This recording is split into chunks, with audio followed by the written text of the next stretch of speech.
O INSS vai fazer a devolução dos valores desviados ilegalmente dos aposentados e pensionistas com pagamento diretamente na conta bancária em que os benefícios já são pagos. Apesar disso, o presidente do Instituto, Gilberto Valer Júnior, disse que ainda não há uma definição de onde vai sair o dinheiro. Mas, para evitar novos golpes, o presidente foi bem claro que não vai ser por Pix, depósito em conta ou dinheiro para ser sacado. Vamos ouvir.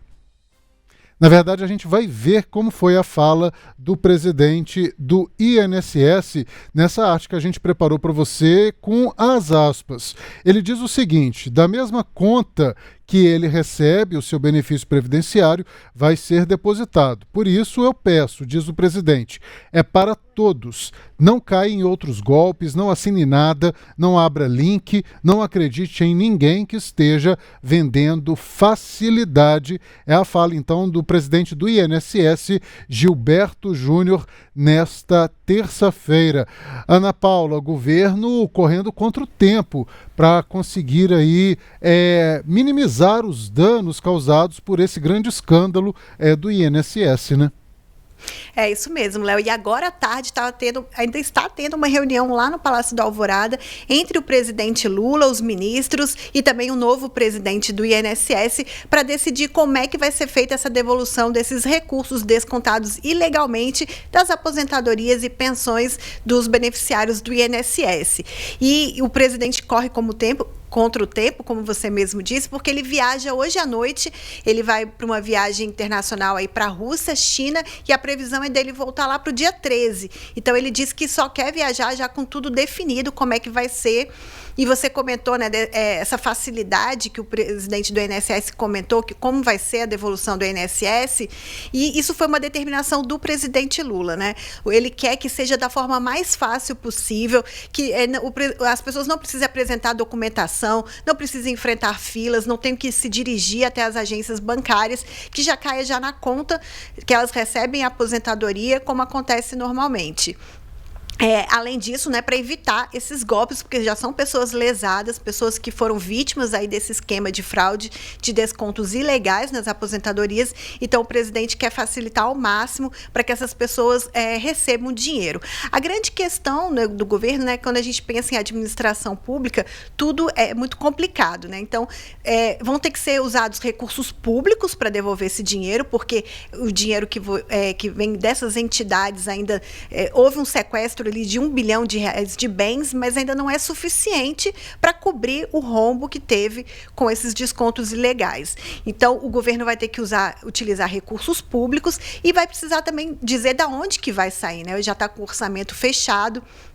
Eles estão estudando tirar de obras do PAC, ou seja, obras de infraestrutura, também de algumas emendas parlamentares. Eles estão vendo como é que vão realocar esses recursos e precisa também de um instrumento legal para autorizar esse pagamento. Então, não sabe se vai ser uma medida provisória, como é que vai ser feito isso. Então, tudo isso eles estão estudando e disseram que essa proposta foi apresentada ao presidente Lula e eles esperam bater o martelo ainda hoje. A previsão do presidente do INSS, né, Ana Paula, é de que esse plano de ressarcimentos tem que ficar pronto, a partir do momento que decidir hoje, tem que ficar pronto até semana que vem. O presidente diz ainda que relata que Lula, né, como você bem disse, tem pedido pressa, agilidade para que o processo seja concluído e o dinheiro devolvido. Assim, o governo, então, tenta estancar esse sangramento causado pelo escândalo. Eu quero muito tocar nesse ponto que você já trouxe para nós, sobre de onde vai sair o dinheiro. Porque, assim, claramente, pelo menos até o momento, está ficando muito claro que esse dinheiro vai vir dos cofres públicos, ou seja, todos os brasileiros, né, de alguma maneira, vão acabar pagando por esse rombo bilionário de mais de 6 bilhões de reais que aconteceu aí por um grupo pequeno de supostos ladrões, de supostos fraudadores aí da folha de pagamento do INSS. Boa parte desse dinheiro, com certeza, já foi gasta em viagens, em outros bens que foram sequestrados, mas a gente sabe que mesmo que isso tudo vá a leilão, casas, carros de luxo, ou bens como relógios de ouro, por exemplo, isso não tem o mesmo valor pelos quais foram comprados, né?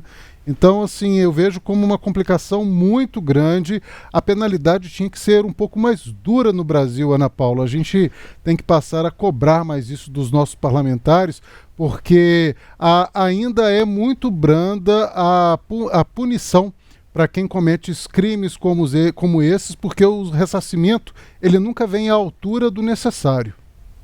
É isso mesmo, Léo, porque para o governo obrigar essas pessoas a pagarem, isso vai para a justiça, né? Então, às vezes, o processo corre 25 anos, porque tem várias instâncias, vários recursos. Então, as pessoas vão protelando, e quem foi lesado tem pressa, não dá para esperar 25 anos, dá para esperar uma sentença, um trânsito em julgado, né? Eles querem o dinheiro agora, em vida ainda, porque são aposentados, já são pessoas idosas que sofrem ali para pagar a conta do remédio, né? Às vezes precisa de uma consulta fora do SUS, alguma coisa a mais. Então, assim, e vai para a justiça, isso tudo é muito demorado, muito lento. Essas pessoas, às vezes, depois alegam que não têm recursos para pagar. Então, no final das contas, como você mesmo disse, são os brasileiros, mais uma vez, que vão acabar pagando por essas fraudes. A base do governo Lula, a gente já sabe desse grande desgaste que aconteceu aí por causa desse escândalo do INSS, mas a base do governo, o próprio presidente, já tem mensurado de alguma maneira, Ana Paula, por meio de pesquisas que seja, ou por meio de levantamentos internos, aí como foi o tamanho desse estrago entre os eleitores? Não, ainda não. Assim, pelo menos oficialmente que a gente tem notícia, ainda não teve nenhuma pesquisa de opinião para saber o impacto disso, mas deve sair recentemente. Os institutos já devem estar coletando essas informações. Mas, assim, a gente já vem conversando aqui no programa há vários dias, né? O governo está sangrando, as consequências, a crise, além do escândalo do INSS, tem uma crise política que o presidente Lula está enfrentando e que vai ter que lidar com isso e que também vai prejudicar em 2026, né? Com a base de apoio no Congresso, outras questões aí bastante delicadas que o presidente vai ter que lidar. Sem dúvida. Aproveitando que você falou sobre essa crise política, a bancada do PDT na Câmara dos Deputados decidiu então desembarcar da base do presidente Lula após a demissão de Carlos Lupe da chefia do Ministério da Previdência Social. O partido agora diz que irá atuar de forma independente na casa. Quem disse isso foi o deputado Mário Eringer. No mesmo dia da saída de Lupe, que foi na sexta-feira, dia 2 de maio, o presidente anunciou Volney Queiroz, o presidente Lula, como novo ministro da Previdência Social. Ele ocupava o cargo de secretário executivo, sendo o número 2 da pasta. Ex-deputado federal, ele também é filiado ao PDT. Mas, segundo o líder do partido na Câmara, a escolha por Volney foi uma decisão pessoal de Lula e não indica uma posição da legenda. Ana Paula, então Lula fez a escolha dele, óbvio, isso era necessário até para descolar um pouco dessa imagem de que ele estava protelando na apuração dessa corrupção que aconteceu no INSS, mas o PDT não ficou satisfeito, né? A gente até também já comentou aqui que o presidente Lula estava tentando de todos os jeitos segurar um pouquinho mais o ex-ministro, o Carlos Lupe, no cargo, para não desagradar a base dele no Congresso do PDT, que era um partido fiel, que entregava os votos ali nas votações importantes. O problema é que a investigação foi avançando e foi ficando insustentável a permanência dele no governo. Primeiro, porque ele tinha sido, no mínimo, omisso. Como é que tinha um escândalo desse? Já existia um alerta da Controladoria Geral da União desde 2023 e não tem nenhuma ação contundente dele nesse sentido de evitar ou de pelo menos investigar essas denúncias. E, além disso, no dia que saiu a operação, ele fez uma defesa muito enfática do então presidente do INSS, o Alessandro Stefanuto, que era uma indicação dele. Ou seja, isso ficou muito feio para o governo. Logo depois, o presidente Lula demitiu o Stefanuto. Então, assim, o entorno ali do presidente avaliava que, para melhorar a imagem do governo, era necessária a saída do Lupe. Ele ainda foi na Câmara abaixou um pouco o tom, mas mesmo assim ele ainda estava muito arrogante. Ele chegou a dizer, pelo menos não é dinheiro público. Não é dinheiro público, mas é o dinheiro de aposentados, né? E de certa forma é público, porque como a gente já conversou aqui, os cofres públicos que vão arcar com esse rombo, com esse esquema de fraudes para poder devolver o dinheiro dos aposentados que foram lesados. Então ele não se saiu bem também nessa audiência da Câmara, então não tinha mais como o governo sustentar a permanência dele no governo. E aí o Lula tentou fazer esse aceno ao PDT, indicando o número 2 na pasta, que era o ex-deputado Volney Queiroz, para tentar apaziguar os ânimos. Inclusive, a ministra Gleisi, da Articulação Política, já tinha dado uma declaração antes, ela foi bastante cautelosa para não atingir o Lupe, para não deixar nenhuma suspeita sobre ele, mas a bancada do PDT entendeu que o governo tinha que ter saído em defesa dele. Ou seja, o PDT está se colocando como a vítima nessa situação toda. O próprio Ciro Gomes, né, que é uma liderança também importante do partido, ex-candidato a presidente, ele fez uma postagem criticando a demissão do Lupe. Então, assim, e aí todo mundo fala assim, mas indicou o número 2. É só uma informação de bastidor. Dizem que o Lupe e o Volney não se davam muito bem, a gente não sabe por quê, mas o Lupe tinha afastado ele de todas as decisões importantes. Parece que ele estava, a função dele, apesar de ser uma função muito importante dentro do ministério, ele estava meio esvaziado de uma função mesmo, de uma atuação. Então, por isso que houve, e a bancada do PDT acabou ficando do lado do Lupe, que é o presidente do partido, né? Na hora de dividir ali o dinheiro nas eleições, quem faz isso é o presidente do partido. Então, a bancada acabou ficando do lado do Lupe e anunciou essa saída aí da base do governo. Eles dizem que não vão para a oposição, que vão ser independentes, ou seja, vão votar de acordo com a vontade deles, o que eles acharem que é melhor. E isso também pode ter um impacto em 2026, né? Caso eles não queiram apoiar o presidente Lula na sua reeleição. E aí a gente não sabe se eles pretendem lançar candidato próprio, se eles vão manter essa independência também em 2026, porque a gente já está aqui em Brasília, todo mundo de olho mesmo nessas alianças para o ano que vem. Ana Paula, esse era um ponto que eu estava esperando você concluir para comentar justamente sobre isso.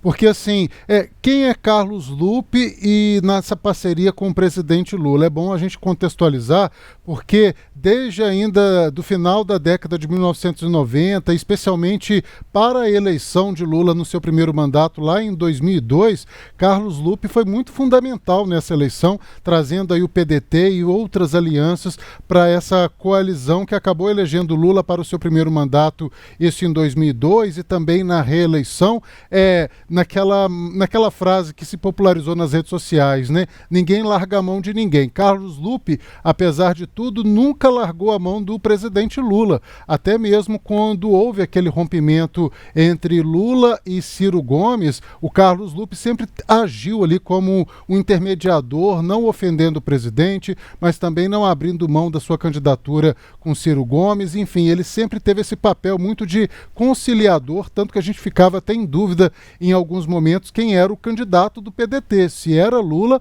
ou se era Ciro Gomes. Agora, eu acredito muito que esse fator aí de rompimento neste momento atual vai se refletir em 2026 e até já com uma interferência de Ciro Gomes. Não foi à toa que ele fez essa postagem nas redes sociais se manifestando contra a demissão de Carlos Lupe, porque Lula vai precisar de uma coalizão muito forte caso ele queira ser reeleito em 2026 ou que ele queira, por exemplo, eleger um outro nome da esquerda. Ele vai precisar do PDT. Então, esse rompimento de agora, faltando ainda mais de um ano e meio para as eleições, quase um ano e meio para as eleições, isso sem dúvida vai interferir, né, Ana Paula? Você acredita que meu raciocínio está certo?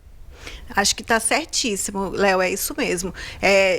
Essa movimentação já está de olho em 2026. Eles não fizeram isso também só por conta desse caso do Lupe, né? Porque se fosse interesse deles continuar, eles iam abaixar a cabeça, iam passar por cima dessa saída.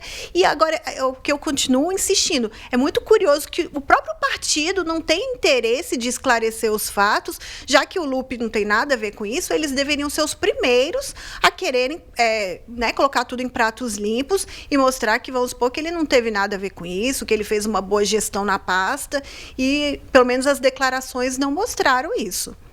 Justamente. Antes da gente seguir ainda com esse assunto do Carlos Lupe, que eu quero trazer mais informações sobre a bancada do PDT no Congresso, mas antes deixa eu só registrar alguns comentários aqui da nossa audiência. Audiência muito boa no canal neste momento de O Tempo. Peço inclusive a vocês que deixem o seu like na nossa live, porque isso é muito importante para nós, para o nosso ranqueamento, levar este vídeo para mais pessoas nesse universo do YouTube. E claro, faça a sua inscrição também no canal Tempo. Nós estamos seguindo aí rumo a 1 milhão de inscritos. O Joel, Ana Paula, diz o seguinte: olha, o PDT queria o quê? Isso está parecendo uma chantagem do que apoio. Lupe demorou demais a agir e o partido deveria mesmo tê-lo afastado da Previdência. A gente tem o Roberts também comentando aqui, mas já pleiteando uma outra questão, que é a revisão da vida toda da aposentadoria. A Rosalina Oliveira está dizendo que já faz tempo que acontece esses descontos, e ela disse que o dela, que ela teve descontos ilegais na aposentadoria a partir de 2017. O Samuel Anthony deixando boa noite dele. Obrigado, Samuel, pela sua participação. Tem a nossa queridíssima Mariela Guimarães participando conosco também. Um beijo para você, Mariela. E a Rosalina trouxe aqui esse fato, Ana Paula. É até importante a gente ressaltar, né? A Polícia Federal identificou, trazendo informações dessa operação do desconto ilegal, identificou aí os descontos. Esses 6 bilhões de reais ocorreram entre 2019 e 2024. Mas a principal diretoria que foi afastada agora, tanto o ex-presidente Stefanuto, enfim, todos eles foram indicados por Carlos Lupe já no governo Lula, apesar que esses descontos começaram a ocorrer ainda em 2019 com o ex-presidente Jair Bolsonaro. A outra questão que eu queria contribuir aqui, trazer para a nossa conversa sobre a bancada do PDT, é sobre a Câmara dos Deputados. Na Câmara dos Deputados, a bancada do PDT decidiu que os 17 deputados, a partir de agora, serão independentes, podem votar com o governo, mas ao mesmo tempo também podem contrariar o governo. Agora a gente tem um texto assinado pelo líder do PDT no Senado, que é o senador Everton Rocha, que é do Maranhão. Ele disse o seguinte, que os 3 senadores do PDT no Senado continuarão na base do presidente Lula. Ana Paula, a gente falava há pouco tempo aqui, eu acredito que foi com a Larissa, justamente sobre o tamanho do Brasil, né? Quando a gente fala numa federação entre 2 partidos ou numa fusão, como pode acontecer com o PSDB e com o Podemos, falta combinar com os russos, né? Dizendo no linguajar bem popular, porque a gente já viu na última eleição, por exemplo, em algumas cidades do interior, o PT de Lula e o PL de Bolsonaro fazendo alianças em prol de um nome para a prefeitura. Então, a gente acaba vendo isso aqui também no Congresso Nacional. Os deputados federais decidiram que vão sair da base, mas 3 senadores não querem seguir o mesmo caminho, né? Isso mesmo. O pessoal comenta, né, que a eleição municipal é um outro jogo, né, porque na hora de formar as alianças, a história local ali é muito mais importante do que essas alianças políticas do governo federal, por exemplo, de uma eleição para presidente. Ali na cidade, os interesses são diferentes, né? Os grupos políticos às vezes têm mais afinidade com um partido ou com outro e contrariam essa orientação nacional. Agora, é o que você comentou, né? Então, para 2026, tem gente que prefere estar com o governo, porque tem emendas, tem algumas facilidades. Por exemplo, os parlamentares do Nordeste, a aprovação do presidente Lula é um pouco maior lá. Então, eles preferem estar do lado do presidente Lula nas eleições do que contra o presidente Lula, né? Justamente. Muita gente comentando, falando que percebe descontos irregulares desde 2012. É importante agora, gente, aproveitar esse momento, ligar para o INSS nos canais oficiais, não clicar em nenhum tipo de link suspeito que venha receber por e-mail, ou simplesmente como orientou o próprio governo na semana retrasada, quando explodiu essa operação aí dos descontos ilegais. É entrar no aplicativo Meu INSS e por lá, por meio da sua conta gov.br, você consegue fazer esse cancelamento do desconto.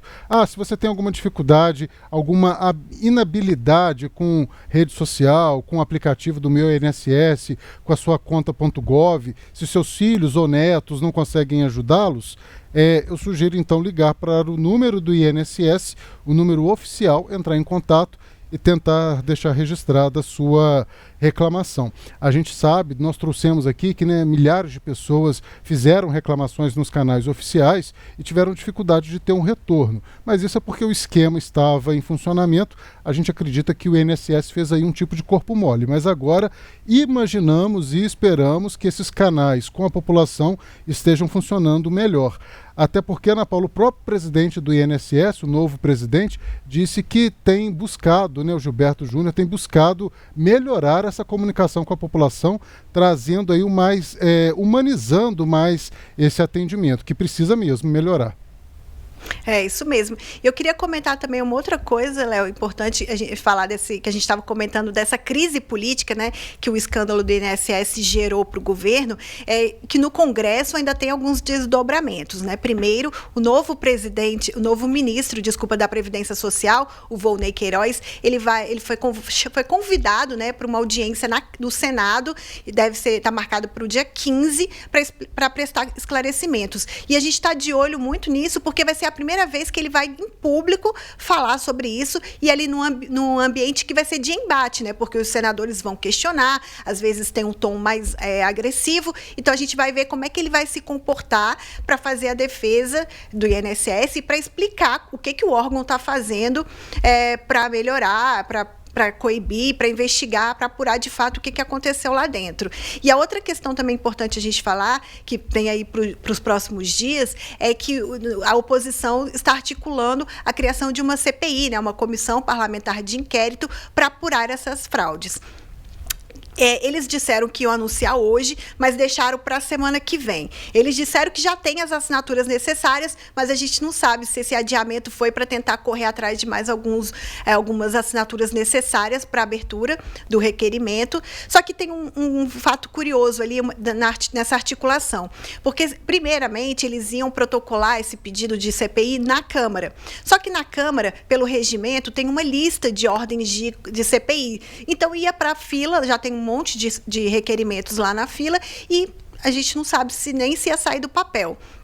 Qual foi a estratégia deles? Foi fazer uma CPI mista entre senadores e deputados. Porque no Senado, o presidente ele é obrigado, se tiver já o número mínimo de assinaturas, ele é obrigado a instalar. Não sei se vocês lembram, na época da CPI da Covid, o Rodrigo Pacheco foi obrigado pelo Supremo Tribunal Federal a instalar a CPI da Covid, porque a oposição, na época, já tinha essas assinaturas necessárias. Então, nesse caso, pode ser que aconteça a mesma coisa. Só que no Senado, o governo Lula, ele tem um pouco mais de apoio do que na Câmara. A Câmara, a oposição é um pouco mais forte. Mas, outro fato também curioso, que eles deixaram para a semana que vem, só que o presidente do Senado, o Davi Alcolumbre, ele vai acompanhar o presidente Lula nessa viagem à Rússia e à China. Então, ele só volta lá para o dia 13. Então, se a gente tiver alguma decisão, ainda vai ficar para outra semana. Mas é mais um momento de desgaste para o governo se essa CPMI realmente for instalada. E outra coisa que eu posso comentar mais um pouquinho, Léo? Claro, Ana Paula, fique à vontade. Sobre essa CPMI, tudo que o governo não precisa é de uma comissão parlamentar de inquérito neste momento, com popularidade baixa, há poucos meses de uma nova eleição, o governo tentando engatilhar ali outros temas, enfim, tudo que o governo não precisa e nem mesmo o Brasil precisa é de uma CPI. A Polícia Federal, a meu ver, já está fazendo um bom trabalho e é como a própria base governista já tem defendido, né? Que a Polícia Federal já tem feito um bom trabalho e que talvez uma investigação mais política realizada dentro do Congresso pode talvez até interferir e prejudicar essas investigações. Acredito que não era o momento agora de uma CPI, Ana Paula, mas Pode comentar, fica à vontade. É isso, só complementando, a CPMI seria um palanque, né, para esses senadores e deputados eles aparecerem, aproveitar aí já uma pré-campanha e ter visibilidade. No fundo, é isso que vai acontecer, porque como você já disse, a Polícia Federal já está fazendo essa investigação. Agora tem um fato muito curioso, a gente até divulgou uma matéria hoje lá no nosso site, do portal O Tempo.